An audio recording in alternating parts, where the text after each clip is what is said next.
Bonjour les amis, mais qu'est-ce qui se passe entre Kadidiatou Diani et Grace Gueyoro? J'ai regardé le match entre l'OL qui recevait donc au Groupama Stadium le PSG et au moment de la poignée de main, au coup d'envoi du match, qu'est-ce que j'ai vu? Diani serrait la main de tout le monde, sauf de Grace Gueyoro. Qu'est-ce qui se passe entre ces deux internationales? J'ai entendu dire qu'il y avait de l'eau dans le gaz, mais j'ai l'impression que c'est devenu la guerre froide entre ces deux joueuses. Il faut absolument que Laurent Bonadei, qui était là pour assister au match, fasse quelque chose. Je le rappelle, on a une super échéance dans quelques mois, c'est l'Euro 2025 en Suisse. Deux internationales majeures qui se font la gueule, je ne sais pour quelle raison, quelle que soit la raison, je pense que c'est pas si grave et qu'elles doivent trouver un moyen de faire la paix, de passer au-delà de ça, pour leur bien, bien évidemment, mais aussi pour le bien de l'équipe. On a besoin de ces deux joueuses. On pourra toujours me dire, elles sont professionnelles, elles pourront se faire des passes sur le terrain. Tout ça, je l'entends, il n'y a pas de souci. Ce que je dis, c'est que ça sera quand même mieux si on a des joueuses, voilà, qui s'entendent, qui s'apprécient, parce que des joueuses qui s'apprécient dans un groupe, voilà, on peut toujours, comme ça, à un moment donné, faire la gueule, en vouloir à quelqu'un, mais ça doit pas perdurer. Et là, ça fait quand même quelques temps, puisque j'en entends parler depuis un moment. Je crois même que c'est peut-être à cause de ça aussi que Diani est finalement parti du PSG. Ça a commencé à parasiter le vestiaire parisien. J'espère que ça va pas pourrir le vestiaire français, encore une fois, à quelques mois d'un événement majeur. Voilà, je voulais commencer par ça pour présenter un petit peu cet OL PSG. Et contrairement à ce que le score pourrait laisser entendre, ça a été un match plutôt ouvert, totalement maîtrisé de la part des Lyonnaises, de la tête et des épaules. C'est le cas de le dire. Je vous mets pendant que je parle aussi un petit peu les stats du match. Regardez un petit peu la possession qui a culminé sur l'ensemble du match autour des 68%. On a même eu des pointes à 80%. Le premier quart d'heure du match, par exemple, les Lyonnaises avaient 74% de possession de balle, ce qui est énorme. On a eu, durant la seconde mi-temps, c'est monté à 80% allègrement. On a eu aussi énormément de tirs de la part des Lyonnaises dans ce match, avec un Diomante Muro donc avait mis en place un 4-3-3. Je vous mets aussi les schémas tactiques des deux équipes donc plutôt un 4-3-3, un 4-3-3, j'allais dire maison, quand on parle de Joe Montemuro, c'est avec ce schéma tactique-là qu'il avait gagné, je l'ai dit dans une de mes vidéos précédentes, qu'il avait gagné le championnat anglais avec Arsenal, au nez à la barbe de Chelsea, qui phagocytait tout à cette époque. Donc c'est un 4-3-3 qu'il maîtrise. Je pense que c'est un 4-3-3 qui n'est pas fait pour l'équipe de Lyon, parce qu'on a des joueuses qui aiment les grands espaces, qui aiment la contre-attaque. C'est un 4-3-3 dans l'esprit de Joe Montemuro qui doit permettre d'avoir la main mise sur le jeu, avec des passes, des redoublements de passes. On n'est pas encore là-dessus avec Lyon. On l'a encore vu sur ce match. J'y reviendrai après. En face, Fabrice Abriel est parti, lui, avec une équipe rajeunie. Je pense que alors je sais pas si finalement il n'a pas vraiment le choix. Quand on regarde quand même l'effectif, c'est vrai que il a peut-être 11-12 joueuses de très très bon niveau. Puis après, il y a plus grand monde derrière. Donc il est obligés aussi par la force des choses de puiser dans le centre de formation du Paris Saint-Germain, un centre de formation qui recèle de pépites, ça c'est clair et net, c'est quand même le Paris Saint-Germain, un bassin de population de 10 millions d'habitants au bas mot. Je pense qu'il y a matière à produire des superbes joueuses, ça c'est sûr. Mais voilà, autant avec Giroud, pour faire un parallèle avec une fabrique à champions ultra connue en France, voilà, autant avec Giroud, il avait largement le temps de couver ses pépites comme ça à Auxerre, de les faire grandir tranquillement année après année. Autant là, le PSG, alors certes, est sorti par la petite porte de la Ligue des Champions, avec ce format en plus du championnat qui propose donc des playoffs en fin de championnat, ce qui permet aux 6 premières équipes de s'affronter pour gagner le titre de champion. C'est vrai que c'était pas un match là coup près. C'est pas comme avant où quand il y avait ces confrontations entre le PSG et Lyon, l'équipe qui perdait avait perdu derrière le championnat. Là, c'est pas le cas. Donc c'est vrai qu'il y avait une pression moindre, des enjeux moindres également. Donc ça peut permettre effectivement à Fabrice Abriel de lancer des jeunes pousses, de les faire se confronter à ce qu'il y a de meilleur en France et quasi en Europe, voire dans le monde, l'Olympique Lyonnais. Donc c'est pas con en soi. Mais quand on voit le match et la manière dont le PSG s'est fait malmener, en termes d'image, en termes de prestige, le PSG écorne voilà, de façon spectaculaire son image. Et ça a, je pense, quand même une incidence voilà, par rapport à la séduction que peut avoir le club de la capitale, même si ça ne se joue pas uniquement sur ça. Hein. On sait que le PSG a des moyens. Il suffirait aux Qataris de délier les cordons de la bourse pour se monter une équipe extraordinaire. Ils ne le veulent pas. Ils jouent la carte de la jeunesse. Fabrice Abriel, je pense, s'inscrit pleinement là-dessus. Il apprécie ça, il a un esprit formateur, on le sent bien, quand on voit comment il parlait avec Naolia Traoré à sa sortie du terrain, comment il l'a reprise, voilà, en lui expliquant 2-3 choses sur ce qu'elle avait fait sur le terrain. On voit bien qu'il a cet esprit formateur, ça c'est sûr.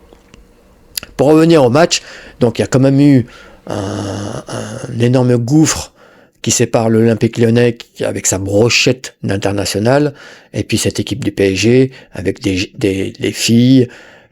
Donc j'ai parlé de Naolia Traoré, mais on peut parler de Mansita Traoré également qui l'a remplacé. On peut parler d'Urtré aussi qui a fait son entrée, de Jade Le Guy dans une moindre mesure, mais qui n'est pas voilà une joueuse rompue aux joutes de haut niveau. On peut égrener comme ça quelques noms concernant le PSG avec une équipe très verte, très tendre et qui s'est fait laminer. Alors le score encore une fois est trompeur, mais le PSG s'est fait marcher dessus dans ce match. Et c'est vrai que en première mi-temps, si l'OL avait été beaucoup plus efficace, si les joueuses de l'OL avaient été beaucoup plus tueuses devant le but, c'est pas 1-0 qu'il y aurait eu à la mi-temps, mais peut-être 3-4-0. Facile. Easy. Voilà, donc Joe Montemurra devra quand même tenir compte de ça. Alors, je ne sais pas si c'est un épiphénomène. C'est vrai que depuis quelques matchs, force est de constater qu'il y a beaucoup moins d'efficacité devant le but. On était parti sur les chapeaux de roue, et là, on est un peu plus dans le creux en termes d'efficacité, en termes de but. Et la preuve, je vous mets aussi le classement des buteuses et des passeuses du championnat. Vous voyez bien que c'est pas les joueuses de l'OL qui squattent les premières places. Alors elles sont pas loin, ok, mais elles sont pas premières. On a l'habitude quand même que l'OL squatte les premières places dans tous les classements possibles. Et là, c'est pas le cas. Donc Joe Montemurro devra travailler sur cette efficacité avec les joueuses. Alors j'ai pris des notes. Alors ce qui est quand même intéressant côté parisien, c'est quand même Marie Earps. Voilà l'internationale anglaise qui jouait son premier classico sauce bleu blanc rouge, et force est de constater qu'elle a vraiment été au niveau de l'affiche. Si elle n'avait pas été là, je vous le dis, le score aurait été beaucoup plus large. Donc il faut quand même lui rendre ce qui lui appartient. Elle a fait un match de très très haut niveau, et c'est une gardienne qui est vraiment intéressante. Il y a eu un match de gardienne parce que, alors, Handler a eu énormément moins d'occasions à gérer. Elle a quand même dû faire un arrêt et se détendre sur un tir lointain. Je ne sais plus qui avait tiré, mais peu importe, elle a fait vraiment une belle parade qui était vraiment salutaire, presque à la fin de la première mi-temps. Ça aurait été quand même un peu décevant qu'on rentre à la mi-temps avec le partage des points. Donc elle a fait un super arrêt aussi. Donc il y avait un beau face-à-face entre les deux gardiennes.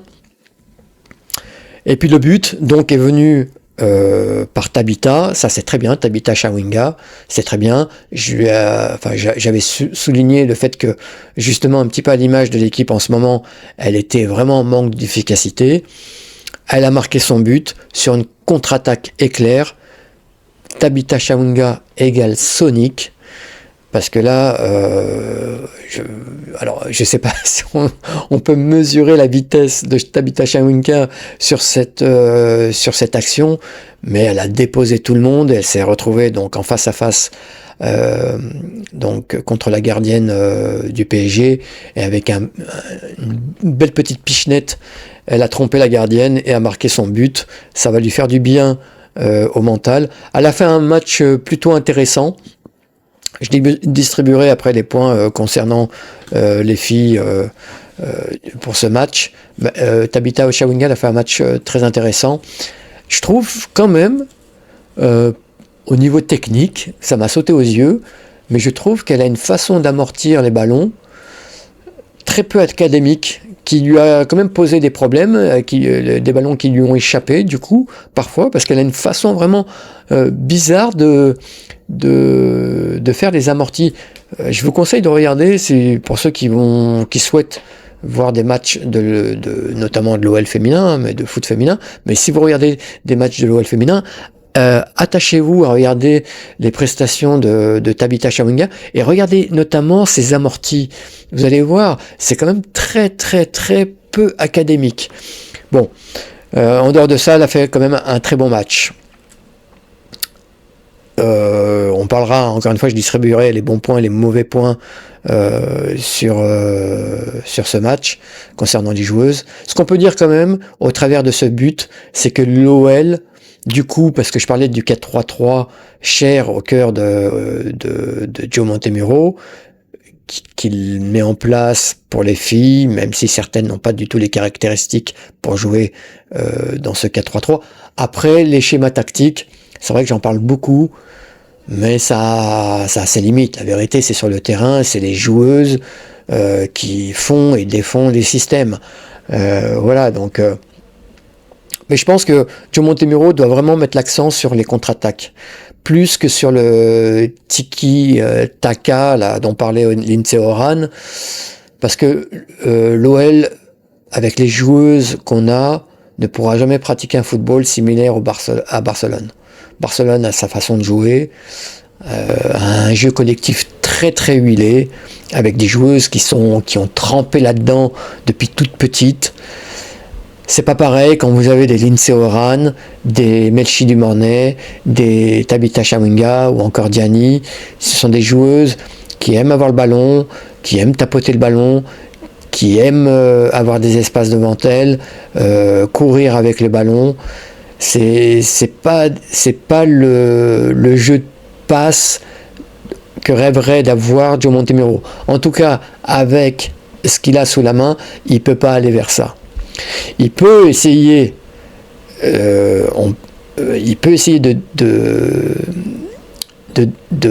faire en sorte que l'OL ait une plus grande maîtrise collective sur les matchs, ce qui n'était pas le cas l'année dernière avec Sonia Bonpastor, où on jouait beaucoup par fulgurance, effectivement. Là, j'ai l'impression quand même que cette année, et les filles prennent du plaisir.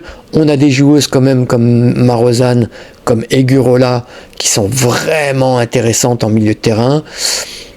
Donc on peut essayer quand même d'avoir un peu plus de maîtrise au milieu de terrain.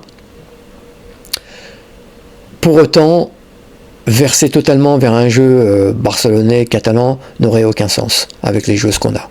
Voilà ce que je voulais dire. Pourquoi ? Parce que, pour finir là-dessus, c'est ce que j'avais noté, c'est vrai que on fait beaucoup trop de petites erreurs techniques qui escamotent un petit peu le jeu collectif.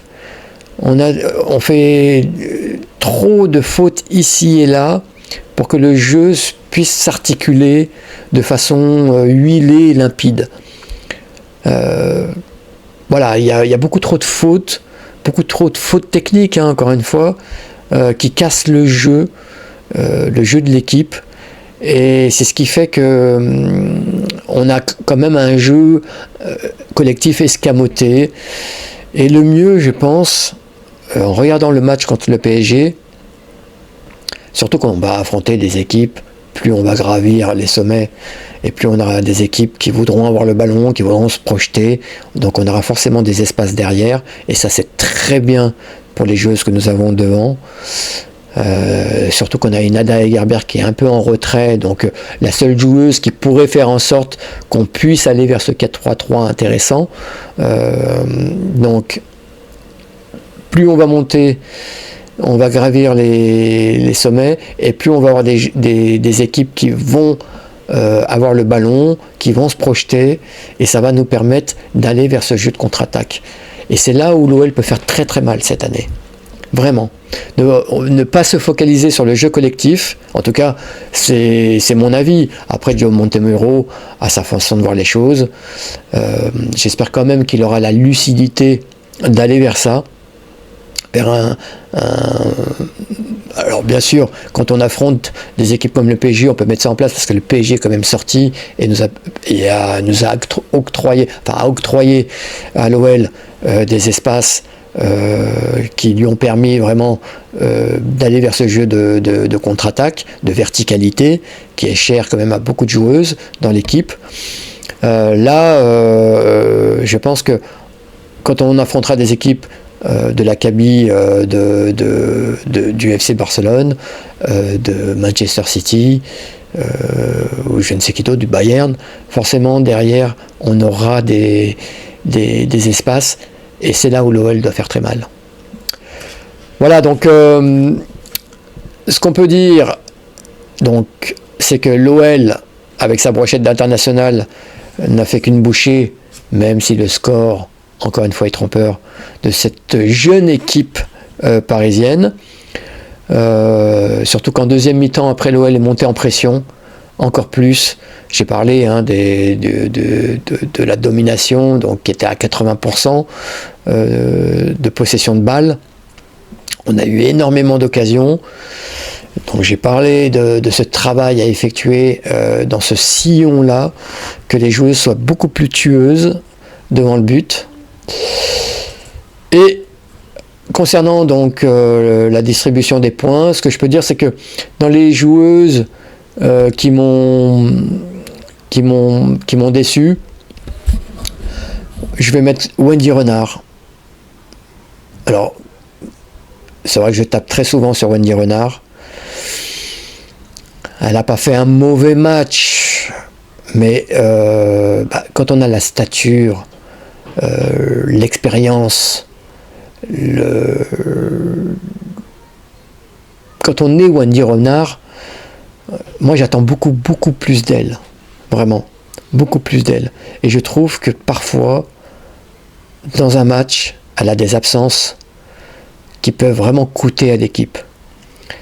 Je pense à cette passe en retrait, comme ça, mine de rien, à Christian Handler, suite à un pressing parisien où elle tape à côté. Elle aurait pu marquer un but contre son camp là-dessus. Ça aurait pu être tout à fait possible. J'ai l'impression qu'elle a une fébrilité. Elle a toujours traîné cette fébrilité, Wendy Renard. Alors, quand elle était plus jeune, voilà, elle pouvait compenser avec une certaine vivacité, un sens de l'anticipation, un jeu aussi avec sa tête qui lui permettait quand même de côtoyer les sommets en étant peut-être la meilleure défenseur du monde.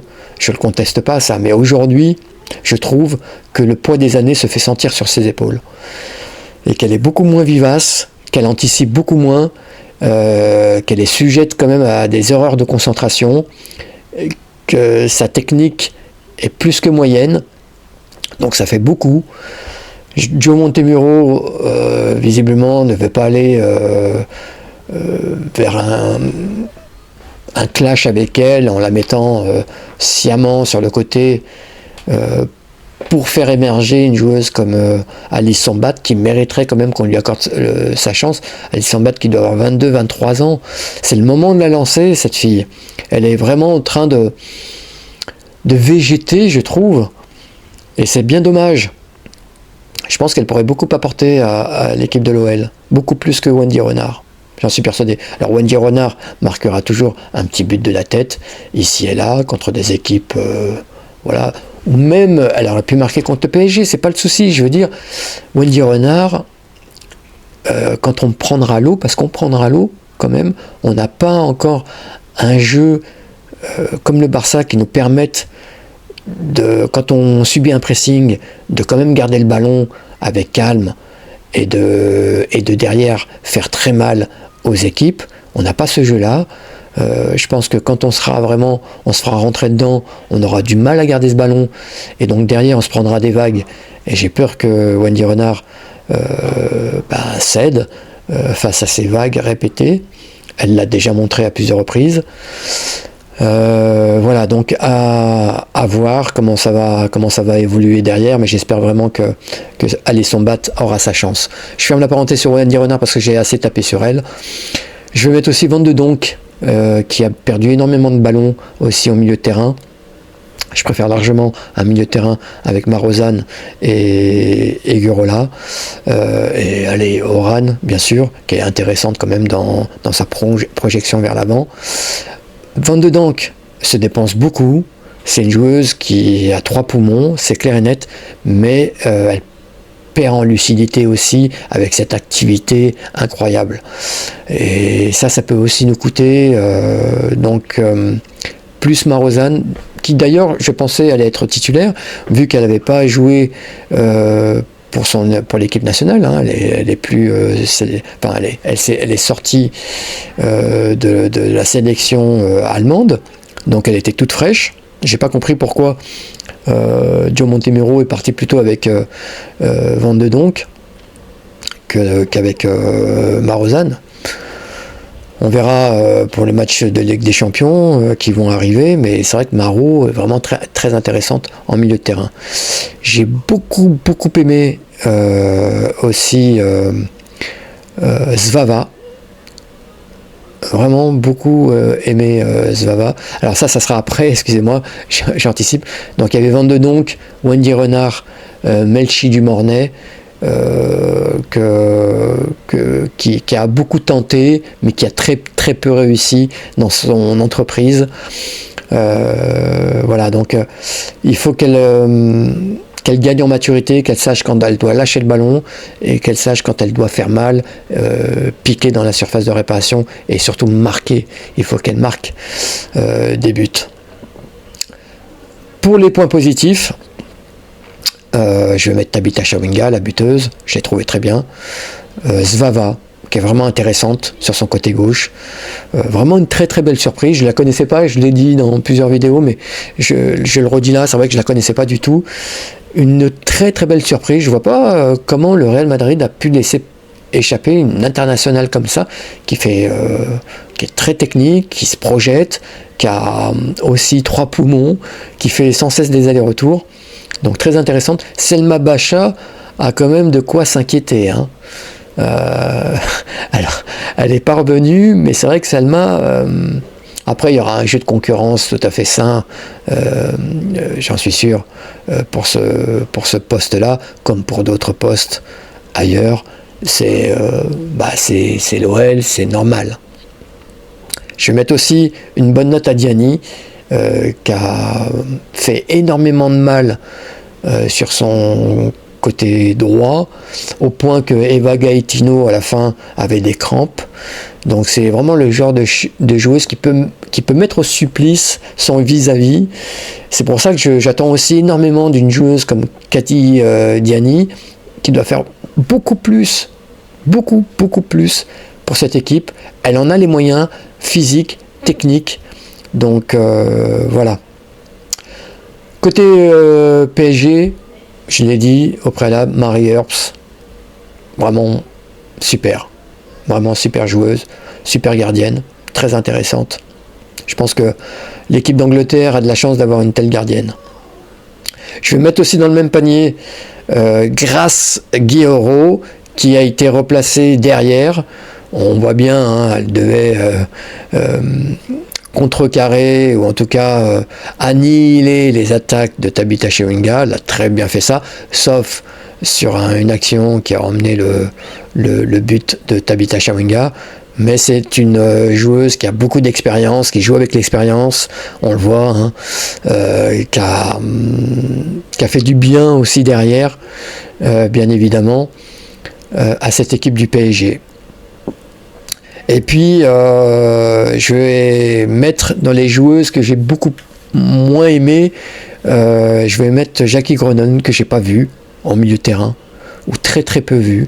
Une internationale aussi qui doit montrer quand même un peu plus, surtout quand elle est entourée de jeunes joueuses comme Lorena Fazer ou Naolia Traoré. Elle doit quand même montrer la voie, et on l'a très peu vue en milieu de terrain. Voilà ce que j'avais à dire sur ce match. Je me suis régalé, hein, c'était vraiment un très beau match. On a hâte de voir la suite. Je vais vous mettre aussi, bien évidemment, le résultat de cette 6e journée, le classement. Je vous mets là maintenant le classement, et puis à la fin de la vidéo, donc les résultats de cette 6e journée. Je vais vous souhaiter une très bonne fin de journée. Merci à ceux qui se sont abonnés. Merci, ça me touche. Vous ne pouvez pas savoir à quel point. C'est énorme, parce que ça permet à la chaîne de grandir petit à petit. Je vais pouvoir structurer un peu plus la chaîne, trouver des thématiques encore plus intéressantes, creuser un peu plus sur mes vidéos. Tout ça vraiment pour vous offrir un contenu de qualité, et surtout, in fine, pour qu'on puisse parler des filles, qu'on puisse faire la promotion de ce sport qui est formidable. Donc merci à vous, et puis ceux qui passent par là, qui sont intéressés par ce que je peux dire par le foot féminin, eh ben allez-y, hein, abonnez-vous, faites-vous plaisir, au moins commentez, mettez-moi un commentaire, un pouce vers le haut, vers le bas, comme vous voulez, partagez aussi le contenu, et puis va-va-voum les amis.